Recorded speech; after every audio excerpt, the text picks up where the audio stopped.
나 다른 사람 만나고 있어. 아이들은 어떻게 하려고 하는 거야? 남편이 가족을 위해 목숨 걸고 사막으로 떠난 날, 아내는 다른 남자의 손을 잡았습니다.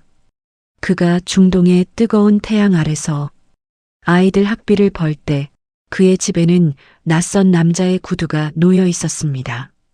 이 이야기는 어느 한 남자의 이야기입니다. 하지만 여러분은 이 이야기를 들으면서 아마 누군가의 얼굴이 떠오르실 겁니다. 아버지의 얼굴, 혹은 그 시절을 살아낸 우리 모두의 얼굴이. 지금부터 그 이야기를 시작하겠습니다. 1973년 경상북도 구미의 작은 마을. 봄이 막 시작된 어느 아침, 동네 골목에서는 아이들의 웃음소리가 넘쳐났다. 담벼락에는 개나리가 노랗게 피어 있었고, 연탄 굴뚝에서 피어오르는 연기가 하늘을 향해 조용히 올라가고 있었다. 그 시절 대한민국은 아직 가난했지만 골목마다 생기가 있었고 사람들마다 내일을 향한 눈빛이 살아 있었다. 그 골목 끝 파란 대문이 달린 집에 박정수라는 남자가 살고 있었다. 32살의 박정수는 키가 크고 어깨가 넓었다. 특별히 잘생겼다고는 할 수 없었지만 웃으면 눈이 반달 모양으로 구부러지는 사람이었다. 그 눈웃음 하나에 동네 사람들은 모두 마음을 놓았다. 성실하고 말이 없고 약속을 지키는 사람. 그게 박정수였다. 그에게는 아내 이순이가 있었고 5살 된 아들 민준이와 3살 된 딸 수진이가 있었다. 이순이는 미인이었다. 검은 머리를 단정하게 빗어 넘기고 항상 깨끗한 앞치마를 두른 여자였다. 동네 사람들은 그녀를 보며 정수 씨가 복이 많다고 했다. 이순이도 그 말이 싫지 않은 눈치였다. 그녀는 자신의 미모를 알았고 가끔은 그것이 이 작은 마을에 묻혀 있기엔 아깝다는 생각을 했다.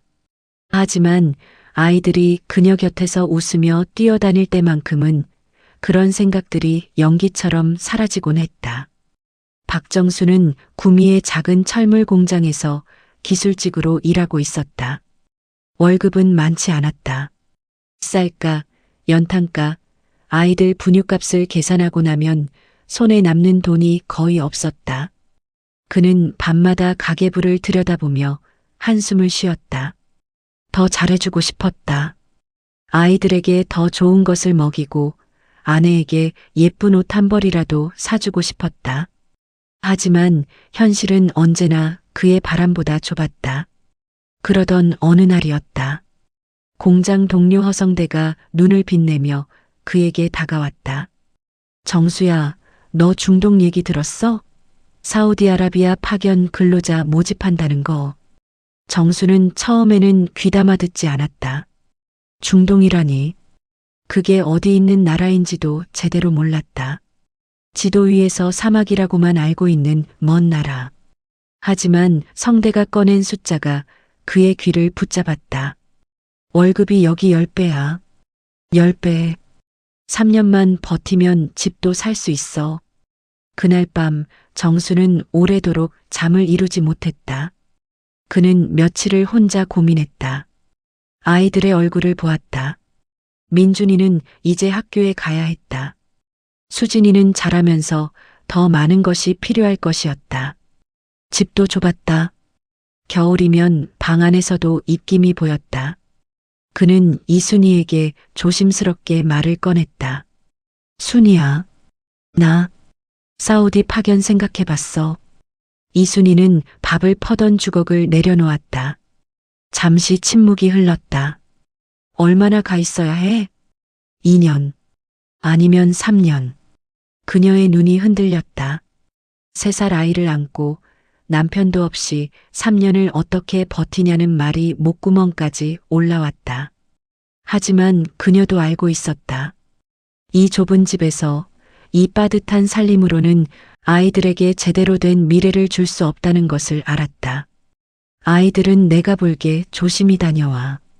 그녀는 그렇게 말했다. 짧고 담담한 말이었지만 그 말 안에는 아주 많은 것이 담겨 있었다. 걱정도, 두려움도, 그리움도. 하지만 동시에 믿음도. 이 사람이라면 반드시 돌아올 것이라는 믿음. 정수는 아내의 손을 꼭 잡았다. 3년이야. 딱 3년만. 그리고 반드시 돌아올게. 그 약속은 진심이었다. 출국 준비는 빠르게 진행됐다. 건강검진, 서류 준비, 회사 계약. 그리고 1973년 가을, 박정수는 김포공항에 섰다. 공항은 낯설고 크고 소란스러웠다. 그는 살면서 처음으로 비행기를 탔다. 짐이라고는 낡은 가방 하나뿐이었다. 그 안에는 작업복 2벌과 이순이가 싸준 된장 한 봉지, 그리고 아이들 사진 한 장이 들어 있었다. 사진 속에서 민준이는 웃고 있었고 수진이는 카메라를 보며 울상을 짓고 있었다. 정수는 그 사진을 가슴 주머니에 넣었다. 비행기가 이륙할 때 그는 창밖을 내려다보았다. 한국의 논밭이, 산이, 마을이 점점 작아졌다. 눈물이 날 것 같았지만 참았다. 돌아올 것이니까. 반드시. 사우디아라비아의 여름은 지옥 같았다. 기온은 50도를 넘을 때도 있었다. 공기는 건조하고 뜨거워서 숨을 쉬는 것 자체가 일이었다. 모래바람이 불면 눈을 뜰 수가 없었고 피부가 타들어가는 것이 느껴졌다. 하지만 정수는 일을 했다. 건설 현장에서 배관을 깔고 철근을 나르고 땡볕 아래서 12시간씩 용접을 했다. 손에는 항상 굳은 살이 박였고 발은 부어 있었다. 밤이 되면 숙소의 좁은 2층 침대에 쓰러져 잠이 들었다. 그래도 그는 매달 월급이 나오는 날이 좋았다. 돈을 계산하고 생활비를 빼고 나머지를 전부 환전해서 한국으로 송금했다. 그 순간만큼은 피로가 사라지는 것 같았다. 이 돈이 이순이에게 전달되고 아이들에게 쓰일 것이라고 생각하면 50도의 더위도 조금은 견딜만 했다. 같은 현장에 있던 동료들은 제각각이었다. 경상도 출신의 노상철은 목소리가 크고 호탕했다. 충청도에서 온 김봉식은 말이 느리고 조용했다. 서울 출신의 이재호는 기술이 뛰어났지만 고집이 셌다. 처음에는 어색했지만 사막이라는 극한의 환경이 그들을 빠르게 하나로 묶었다. 밤마다 그들은 숙소 앞에 모여 앉아 이야기를 나눴다. 집에 아들이 있는데 걸음마 배울 때 내가 없었어. 첫 발자국을 못 봤어. 노상철이 담배를 피우며 말했다. 그의 목소리는 평소와 달리 낮았다. 정수는 그 말에 아무 대답도 하지 못했다. 그도 마찬가지였으니까. 수진이가 처음으로 엄마라고 말하는 것도 듣지 못했다. 민준이의 첫 받아쓰기 시험도 보지 못했다. 아이들이 매일 조금씩 자라고 있는데 그는 그 모든 순간에 부재 중이었다. 그는 한 달에 한 번 편지를 썼다. 이순이에게 보내는 편지였다. 어떤 편지는 길었고 어떤 편지는 짧았다. 하지만 언제나 마지막 문장은 같았다. 아이들 많이 안아줘. 아빠 곧 간다고. 이순이에게서 오는 답장은 2달에 한 번 꼴이었다. 뜸한 편이었지만 정수는 이해했다. 혼자서 2아이를 키우며 얼마나 바쁘겠냐고. 편지 쓸 시간도 없이 살고 있겠지. 그는 그렇게 생각하며 스스로를 달랬다. 하지만 마음 한구석에는 작은 불안이 자라고 있었다. 1년이 지났다. 정수는 현장에서 반장직을 맡게 됐다. 성실함과 기술력을 인정받은 것이었다. 책임은 늘었지만 수당도 늘었다. 그는 더 많은 돈을 한국으로 보냈다. 그런데 이상한 일이 생기기 시작했다. 이순이의 편지가 끊겼다. 처음에는 그러려니 했다. 바쁘겠지. 아이들이 아프기라도 했겠지. 그런데 석 달이 지나도 넉 달이 지나도 아무 소식이 없었다. 정수는 불안해졌다. 국제전화는 비쌌다. 교환원을 통해 연결하는 방식이라 30분 기다려도 통화가 안 될 때가 많았다. 그래도 그는 몇 번이나 시도했다. 간신히 연결이 됐을 때 전화를 받은 것은 이순이가 아니라 이웃집 아주머니였다. 순이 씨, 요즘 잘 안 보이던데요. 그 말이 정수의 가슴에 깊이 박혔다. 현장 동료 이재호가 그를 조용히 불렀다. 정수야, 할 말이 있어. 이재호는 한국에 잠깐 다녀온 뒤였다. 그의 얼굴에는 망설임이 가득했다. 말해. 뭔데? 내가 직접 본 건 아닌데 구미 쪽 아는 사람한테서 들었어. 순이 씨가 요즘 좀 이상하게 지낸다고. 이상하다니? 이재호는 말을 잇지 못했다. 그 침묵이 모든 것을 말해주고 있었다. 정수는 그날 밤 혼자 숙소 밖에 나가 앉았다. 사막의 밤하늘에는 별이 쏟아지고 있었다. 한국에서는 볼 수 없는 별이었다. 너무나 많고 너무나 밝아서 오히려 외로웠다. 그는 손에 든 아이들 사진을 들여다보았다. 민준이, 수진이, 아이들은 아무것도 모를 것이었다. 아버지가 왜 없는지, 어머니가 어떻게 지내고 있는지, 그 모든 것과 무관하게 아이들은 오늘도 자라고 있을 것이었다. 정수는 오래 울었다. 사막에 모래바람이 불었지만 그는 자리를 뜨지 않았다. 소리 없이 조용히 오랫동안. 두 번째 해가 넘어가던 겨울이었다.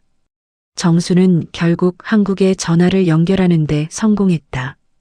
이번에는 이순이가 직접 받았다. 여보세요. 목소리는 낯설지 않았다. 그런데 묘하게 달라져 있었다. 예전에 그 목소리, 아이들을 부르던 목소리, 밥 다 됐어 하고 부르던 목소리가 아니었다. 나야. 정수야. 잠시 침묵이 흘렀다. 응. 알아. 잘 있어? 애들은? 응. 잘 있어. 편지가 오랫동안 없어서 걱정했어. 바빴어. 짧고 건조한 대답들. 정수는 속이 탔다. 할 말이 산더미 같은데 왜 이렇게 말이 안 나오는 건지. 상대방도 마찬가지인 것 같았다. 순이야. 나한테 할 말 없어? 또 침묵이었다. 없어. 전화가 끊겼다. 정수는 수화기를 내려놓고 한동안 그 자리에 서 있었다. 마음속에서 무언가가 무너지는 소리가 들리는 것 같았다. 확인하지 않아도 이미 알 것 같은 것들이 있었다. 하지만 그것을 인정하는 순간 자신이 완전히 부서질 것 같았다. 그는 다시 현장으로 나갔다. 일을 했다. 더 세게, 더 오래, 더 많이. 생각을 하지 않기 위해서였다. 땀이 흐르면 생각이 지워졌다. 근육이 타오르면 마음이 조용해졌다. 하지만 밤은 막을 수 없었다.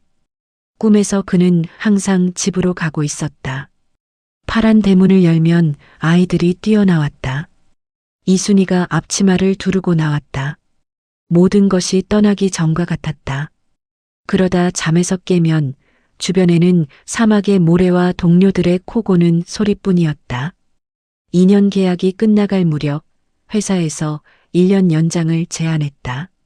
수당이 늘어나는 조건이었다. 정수는 고민했다. 돈이 더 필요한 것도 사실이었다. 하지만 이제 더 이상 참을 수가 없었다. 그는 연장을 거절했다. 귀국 날짜가 잡혔다. 그는 편지 한 통을 썼다. 이번에는 이순이가 아닌 아이들에게 쓰는 편지였다. 민준이에게, 수진이에게, 아빠가 곧 간다. 밥 잘 먹고 있지? 학교는 잘 다니고 있지?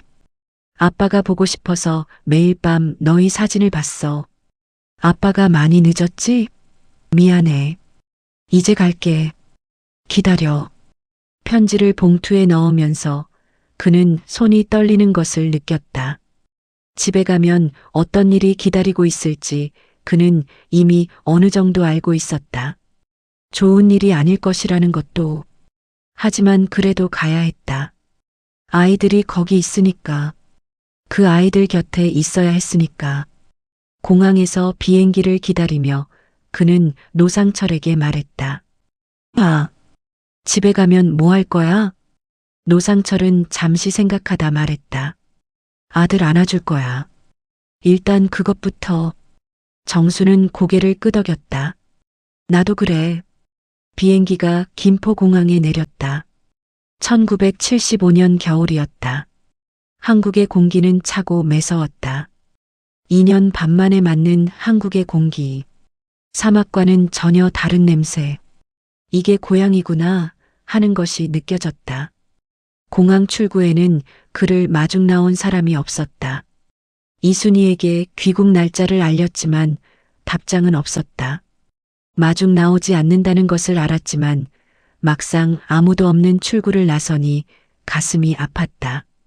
그는 시외버스를 타고 구미로 향했다. 버스 안에서 바깥을 내다보았다. 도로가 넓어져 있었다. 새 건물들이 들어서 있었다. 한국이 변해 있었다. 그가 없는 2년 반 동안 이 나라는 달라져 있었다. 그렇다면 그의 집도 달라져 있을까? 파란 대문 앞에 섰을 때 그의 심장이 빠르게 뛰었다. 대문을 두드렸다. 아무 소리도 없었다. 다시 두드렸다. 그때 안에서 발소리가 들렸다. 조그마한 발소리였다. 누구예요? 수진이의 목소리였다. 정수는 목이 막혔다. 수진아, 아빠야. 잠시 침묵이 흘렀다. 그리고 대문이 덜컥 열렸다. 5살이었던 수진이는 어느덧 8살이 되어 있었다. 키가 훌쩍 자라 있었고 얼굴이 달라져 있었다. 하지만 눈이 똑같았다. 아빠를 닮은 반달 모양으로 구부러지는 그 눈이. 수진이는 잠깐 멈칫하더니 갑자기 정수의 허리를 끌어안았다. 아빠. 그 한마디에 정수는 무너졌다. 2년 반 동안 참아온 것들이, 사막의 밤마다 혼자 삼켰던 것들이 한꺼번에 쏟아져 나왔다. 그는 딸을 꼭 안고 그 자리에서 오래 울었다. 어른이 골목 한가운데서 이렇게 우는 것이 창피하다는 생각도 들지 않았다. 그저 이 아이를 안고 있다는 것이 너무나 다행이었다. 민준이는 학교에서 돌아오는 길이었다.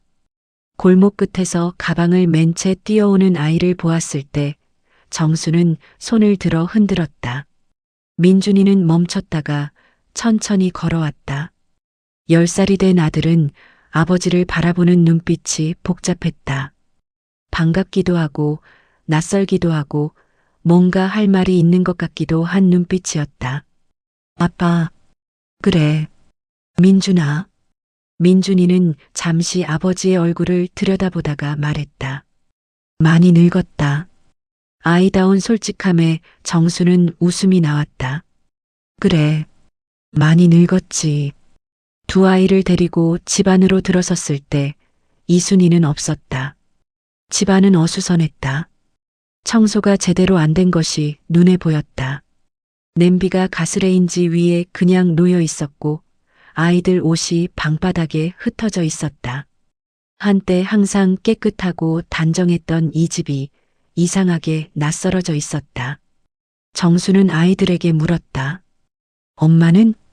민준이가 아래를 내려다보며 말했다. 몰라. 가끔 늦게 와. 이순이가 집으로 돌아온 것은 밤 10시가 넘어서였다. 정수는 아이들에게 저녁을 먹이고 잠을 재우고 혼자 부엌에 앉아 있었다. 사우디에서 사온 작은 선물들을 탁자 위에 올려놓았다. 아이들 몫으로 작은 낙타 인형 2개, 이순이 몫으로 비단 스카프 하나. 문이 열리는 소리가 났다. 이순이가 들어왔다. 그녀는 정수를 보고 잠깐 멈췄다. 예전의 그녀였다. 아니, 예전보다 더 예뻐져 있었다. 옷이 달랐고 머리 모양이 달랐고 향수 냄새가 났다. 하지만 그 눈 안에 있던 것이 달랐다. 예전에는 따뜻했던 눈빛이 지금은 멀었다. 왔어. 응. 긴 침묵이었다. 정수는 먼저 말했다. 애들 잘 키웠더라. 이순이는 가방을 내려놓으며 대답하지 않았다. 순이야, 나한테 할 말 없어? 그녀가 천천히 그를 바라보았다. 있어. 말해봐. 이순이의 눈이 흔들렸다. 하지만 그 흔들림은 슬픔인지 두려움인지 혹은 다른 무언가인지 알 수 없었다. 나 좋아하는 사람 생겼어. 말이 끝났다. 부엌에는 아무 소리도 없었다. 냉장고 모터 돌아가는 소리만 웅웅 들렸다. 정수는 한동안 아무 말도 하지 않았다. 무슨 말을 해야 할지 몰랐다. 화를 내야 하는지, 울어야 하는지, 소리를 질러야 하는지. 사막에서 혼자 밤하늘을 보며 이미 짐작했던 일이 지금 눈앞에서 확인되고 있었지만 막상 그 말을 직접 듣고 나니 몸이 돌처럼 굳었다. 언제부터? 작년 봄부터. 그 사람이 누구야? 동네 사람 아니야. 읍내에서 장사하는 사람. 정수는 눈을 감았다. 자신이 사막에서 용접을 하고 있던 그 시간 동안 이 집에서 무슨 일이 있었는지가 파노라마처럼 스쳐 지나갔다. 아이들은 어땠을까? 뭘 먹었을까? 엄마가 늦게 들어오는 날 아이들은 어디 있었을까? 그 생각을 하자 비로소 눈물이 났다. 슬픔 때문이 아니었다. 분노도 아니었다. 그냥 아이들이 불쌍해서였다. 그 사람과 어떻게 할 거야? 이순이는 대답을 못했다. 나는 이혼하자고 하려고 했어. 정수는 그 말에 아무 반응도 하지 않았다. 그런데 아이들이 있잖아. 그래. 나는 모르겠어. 그녀의 눈에서 눈물이 흘렀다. 그것이 진심인지 정수는 알 수 없었다. 그날 밤 정수는 잠을 이루지 못했다. 새벽에 혼자 일어나 부엌에서 물을 마셨다. 아이들이 자는 방문이 살짝 열려 있었다. 그는 발소리를 죽이고 들여다보았다. 민준이와 수진이가 나란히 자고 있었다. 수진이는 이불을 차버리고 배를 드러낸 채 자고 있었다. 정수는 조용히 이불을 끌어올려 덮어주었다. 민준이는 똑바로 누워 자고 있었다. 어느새 이렇게 컸구나. 얼굴 윤곽이 남자아이의 것으로 바뀌어 있었다. 정수는 그 자리에서 오래 아이들을 바라보았다. 사막에서 그토록 그리워했던 얼굴들이었다. 꿈에서 항상 보았던 얼굴들이었다. 이 아이들을 위해서 그 모든 것을 버티고 왔는데 이 아이들이 살고 있는 집이 지금 무너지고 있었다. 그는 결심했다. 아이들을 떠나지 않겠다. 이혼을 하든 하지 않든 어떤 결과가 나오든 이 아이들 곁을 지키겠다. 집이 무너지더라도 아이들만큼은 잡겠다. 그게 지금 자신이 할 수 있는 유일한 일이었다. 다음 날 아침 이순이에게 말했다. 이혼은 안 해. 이순이가 그를 바라보았다. 아이들 때문에. 순이야. 나는 화가 나. 많이 화가 나. 근데 지금 그것보다 더 중요한 게 있어. 애들이야. 저 아이들한테 엄마도 있고 아빠도 있는 집을 줘야 해. 그게 먼저야. 이순이는 오래 침묵했다. 그 사람은 어떻게 해? 그건 내가 결정해. 하지만 나는 이 집에 있을 거야. 아이들 옆에. 정수는 그렇게 말하고 일어났다. 그가 할 수 있는 가장 단단한 말이었다. 세월이 흘렀다. 이순이는 결국 그 남자와의 관계를 끊었다. 오래 걸렸다. 쉽지 않았다. 정수도 쉽게 용서하지 않았다. 한 집에 살면서도 한동안 부부 사이에는 차가운 강이 흐르고 있었다. 하지만 아이들은 자랐다. 민준이는 고등학교를 졸업하고 공장에 취직했다. 아버지처럼 기술직으로 일하겠다고 했다. 수진이는 간호학교에 가겠다고 했다. 공부를 열심히 했다. 정수는 그 모습을 보면서 천천히 무언가가 회복되는 것을 느꼈다. 이순이도 달라졌다. 언제부터인지 모르지만 그녀가 다시 밥을 제대로 차리기 시작했다. 아이들 학교 행사에 다녀오기 시작했다. 정수가 일을 마치고 돌아오면 따뜻한 밥이 있었다. 어느 날 저녁 두 사람이 식탁에 마주 앉았을 때였다. 이순이가 불쑥 말했다. 미안해. 정수는 밥을 먹다가 멈췄다. 이제 하는 말이야? 이제라도 하는 거야. 그는 잠시 그녀를 바라보다가 숟가락을 내려놓았다. 나도 미안해. 두고 간 거. 그 짧은 말 두 마디가 오랜 침묵을 녹였다. 두 사람은 그날 밤 오래 이야기를 나눴다. 그동안 하지 못했던 말들, 쌓아두었던 감정들, 서로에 대한 원망과 이해. 다 풀리지는 않았지만 다 풀 필요도 없었다. 그저 함께 앉아서 이야기를 나눌 수 있다는 것이 중요했다. 그것으로 충분했다. 가족을 위해 사막으로 떠났던 한 남자의 이야기였습니다. 그는 완벽하지 않았습니다. 그의 아내도 완벽하지 않았습니다.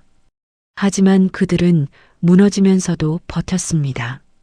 그 시절 대한민국의 수많은 아버지들이 그랬듯이 이름도 알려지지 않은 채 사막에서, 공장에서, 부두에서 가족이라는 이유 하나만으로 그 모든 것을 견뎌낸 사람들이 있었습니다. 박정수의 이야기는 어디서 많이 보신 것 같지 않으신가요? 혹시 여러분의 아버지 이야기인가요? 혹시 여러분이 아는 누군가의 이야기인가요? 이런 이야기가 마음에 닿으셨다면 지금 구독 버튼을 눌러주세요. 매주 잊혀지지 말아야 할 사람들의 이야기를 이 채널에서 전해드립니다. 40년 전 골목에서 살아낸 사람들의 말 못했던 이야기들을 구독과 좋아요는 이런 이야기들이 더 많은 분들께 닿을 수 있도록 도와주십니다. 다음 이야기에서 또 만나겠습니다.